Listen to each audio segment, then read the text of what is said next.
أعوذ بالله من الشيطان الرجيم بسم الله الرحمن الرحيم. ټول اول زه ټولو لیدونکو ته سلام عرض کوم. په همدې شان سره د ماه مبارک روژې میاشتې تاسو ټولو ته د دې میاشتې مبارکبادي عرض کوم. الله رب العزت درگاه کې سوال کوو چې پروردګار عالم دغې میاشتې کې موږ ته د عبادت او د بندګي کولو توفیق عطا کړي. روژې میاشته د مبارکه میاشته د رسول الله یی چې الله رب العزت ذات یی چې دغه روژه د ما طرف نه دی او د دغې روژې جزا زه خپله ډېر کوم او حتی دې حده پورې یی چې ځینې عباراتو کې شته دی چې د دې روژې جزا زه یم الله رب العزت ذات یی. نو واقعا کله چې روژه دومره پوره عظمت شوله دومره مقام یې اوچت شولو نو الله رب العزت موږ ته د دې میاشتې کې د بندګي کولو توفیق عطا کړه. روژې میاشته ده او روژې په متعلق لکه تېر شوي مو احکامو مسایلو تاسو په مخ کې مطرح کړل. نن له څو روژې په باره کې څو مسایل مطرح کوو تو د هغه سلسله جاري شي. روژه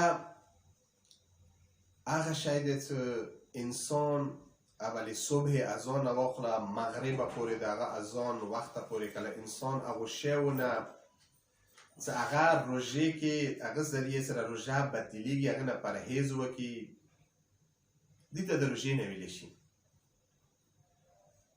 راځو ځنه روژې مو سره څلور قسمونه دي.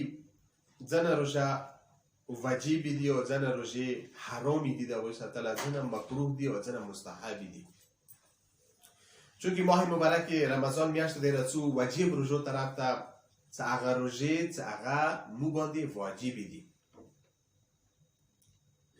هغوی نه اول همدغه روژه د ماه مبارک رمضان میاشته ده. دویمه روژه قضا دي چې کله دغې میاشتې کې مو روژه ونه ساتو څه علت وجې نه څه سبب وجې نه بیمارۍ وجې نه څه عذر وجې نه سفر وجې نه نو بیا همدې میاشتې روژه چې دی قضا دی چې انسان یې قضا وکړي. دویم قسم یې دا دی. دریم قسم د روژې هغه کفاره دی چې یو انسان چې وکړي همدن روژه وخوري بغیر د څه عذر وخوري هغه کفاره دی. څلورمه روژه هغه روژه دی چې هغه انسان ځان باندې یوه نظر وجې نه واجب کړي.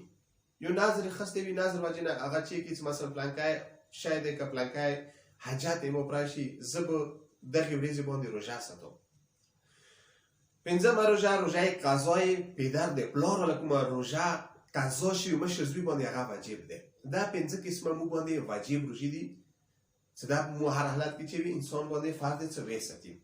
کله څو اوس کله د روژو اقسام مو ته پته ولګېدله دویم شي تېره څو چې کله مو روژه ماه مبارک رمضان میاشت را روژه ساتو اولین قدم اولین اقدام روژې کې هغه نیت دی. خو د نیت وکسو چې د نیت به مو نه سوڅنګي کوم وخت نه نیت کوم یو وخت کوم ټیم نه کوم ټیمه پورې مو ته نیت نیولله ضروري دی.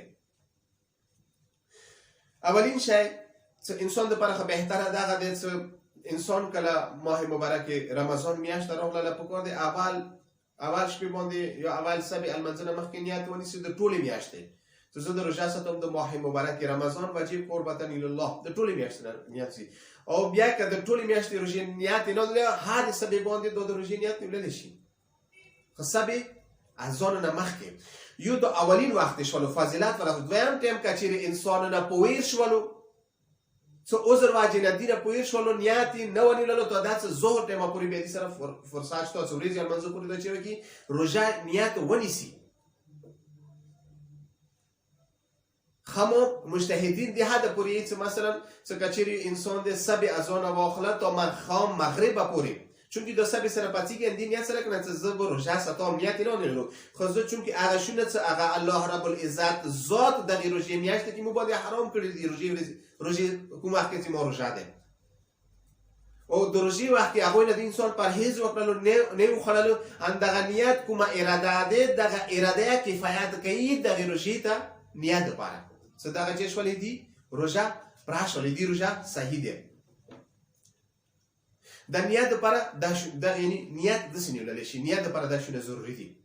واخر دعوانا ان الحمد لله رب العالمين.